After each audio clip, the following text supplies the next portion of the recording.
What's up, you guys? Welcome back to my channel. Today I'm answering a question that I get asked all of the time by new agents, and that is, what are the biggest differences between joining a team and starting out as a solo agent in real estate? So I'm gonna kind of just share the pros and cons of both. And then at the very end, I'm actually gonna share a third alternative option that might be a good fit for you, maybe not, but it's important to know about. So be sure to stay tuned until the very end. You're not gonna wanna miss anything today. If you're new here, welcome. My name's Mariah. I'm a real estate agent in the beautiful state of Oregon, and I make videos on here every single week for you guys. So if you haven't already, be sure to subscribe and hit the bell so you don't miss anything. You guys, we are really close to getting to 16,000 subscribers on this channel. So do me a favor and subscribe. You could even be the 16,000th, and leave a comment below letting me know what market you're in. If you're an agent, that is really gonna help the algorithm when it comes to getting us toward that 16,000 mark goal that we are going closer towards. So thank you guys for your support over here.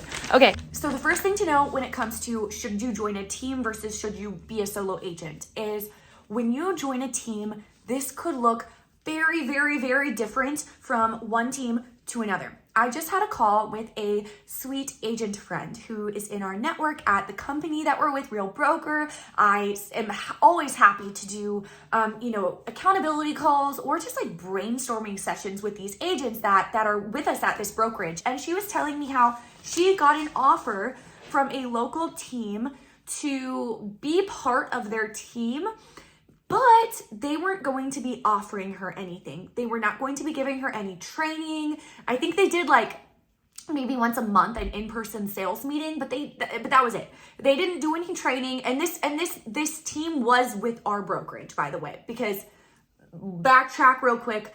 Oftentimes, agents who come to me and want to join Real Broker and want me as their sponsor at our brokerage, agents in that situation will ask me if I can find them a team in their local market, because you do not have to be in my market for me to be your sponsor, but you do need to be in the same state as your team leader if you want to be on a team. And that's something I am always happy to do, and I do often for agents. But this agent was telling me a team approached her. I didn't send them to her or anything like that.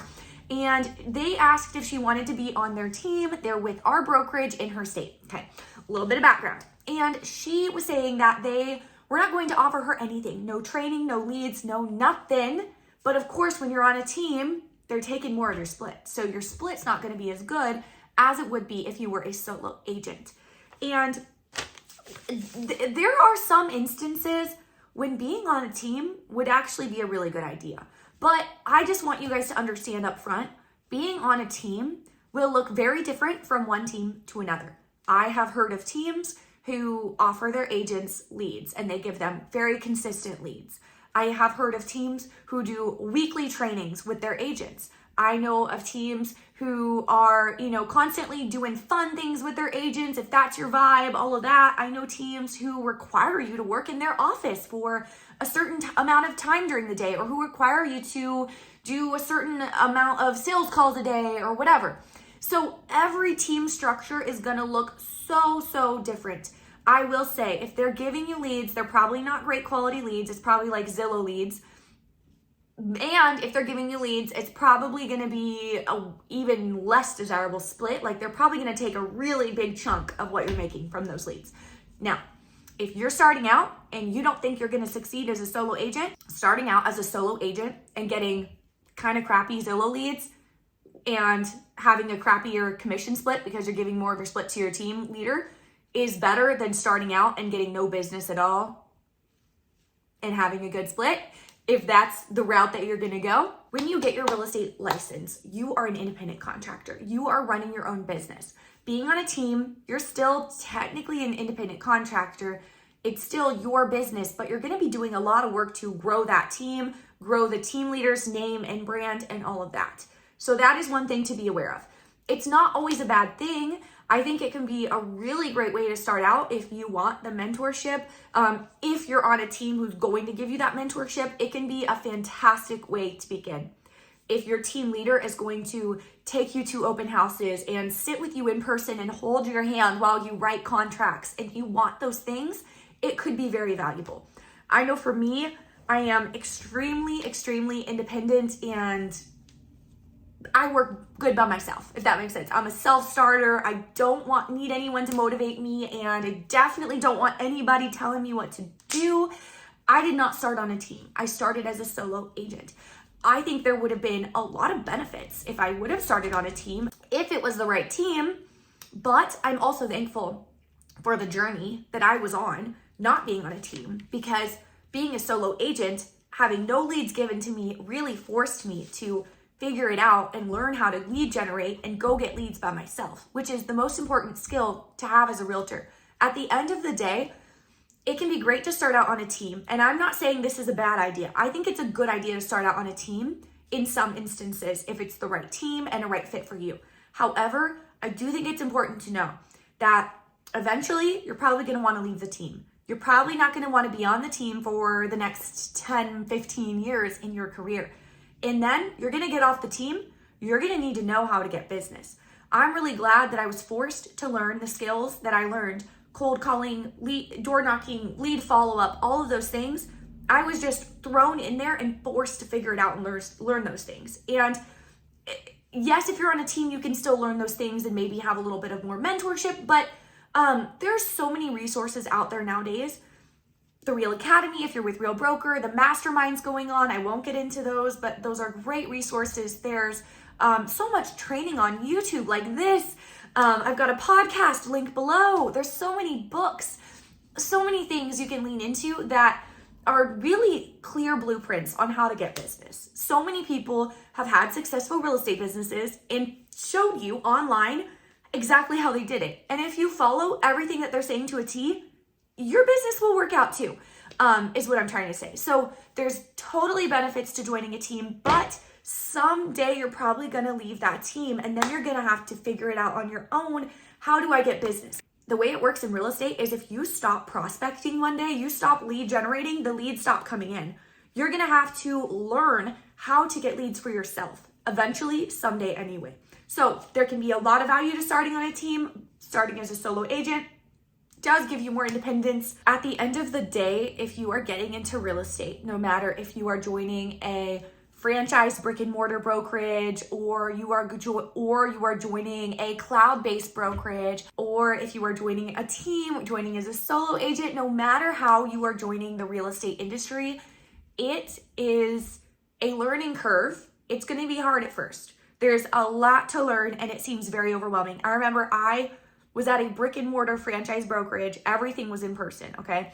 And it was still so overwhelming. I cried many, many, many, many times the first year. Many tears were shed because I was so overwhelmed, because it was such a learning curve and there was so much to learn, and it was all so confusing and complicated. However, once you learn the things that you need to learn, it becomes like so natural to you, and it's so much easier once you learn the things you need to learn. So don't look at it like everything at once that you need to learn. If you're brand new, take it one step at a time, one bite at a time, learn one thing at a time, learn one system at a time, master it, move on to the next. Don't try to learn everything at once.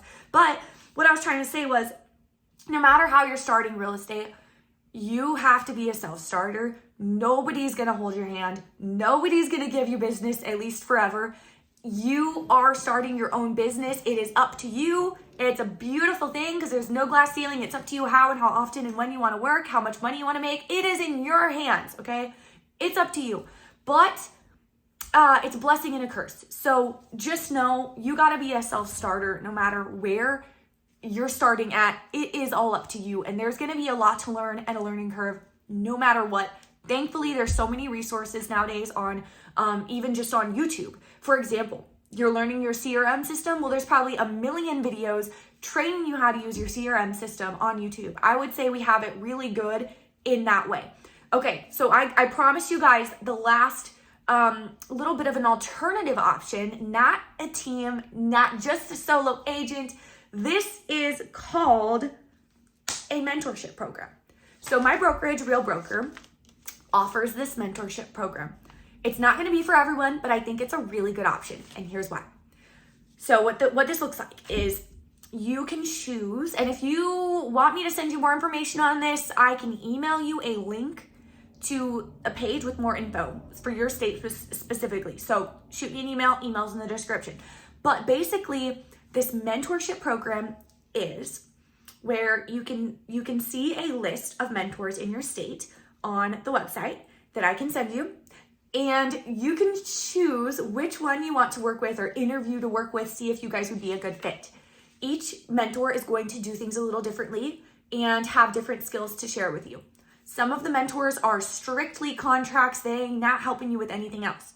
Others are a little bit more fluffy and they're like, we'll help you get your first client, we'll help you, social media marketing, we'll help you with open houses, whatever they do to get business. They'll help you with that. So really just look through the list, interview a few, find which one's best for you and how you want to run your business. But the reason this is cool is because you do pay for them. Yes. However, it's not out of pocket. This is someone who lives in your market. So it's like close to you, in-person mentorship.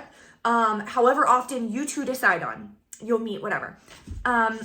I want to say it's like probably 30% of the sale that you make from their help will go toward them. So it's basically like you're paying a referral fee to this mentor. And the cool thing is you can use these mentors or this mentor, whichever one you choose in your area. You can utilize their help for the first, let's just say 3 transactions. And then you pay them a referral fee for the first 3 transactions because they helped you. But then after that, you don't pay them anymore. Once you decide, you know what, you've helped me, but I feel confident on my own now, you don't have to keep paying. So basically, it's like you get the help of a team leader, but you don't have to commit to years and years of being on a team. Because if you join a team, you're not going to just leave after 3 transactions. It doesn't work that way, okay? So I really think this is a very cool option. And kind of like a bit of an alternative where you get a lot of the benefits of having a team leader. They're not quite as hands-on, but they will help you a little bit in person.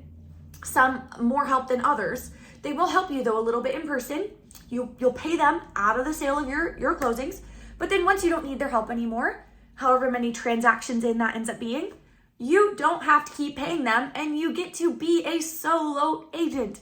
And I think this is such a cool opportunity. My brokerage starting out did not have this, and I so wish that they did. I really wish they did. So take advantage of it, guys. If you want more information on this, shoot me an email, and yeah, let me know. What are your guys' thoughts? Are you a solo agent or are you on a team? How did you start out, and what are your opinions on it? How did it go for you? Do you prefer being a solo agent or a team? Why or why not? Let me know in the comments. Let's start a discussion about this in the comments section. Thanks for hanging out with me, and I'll see you guys soon.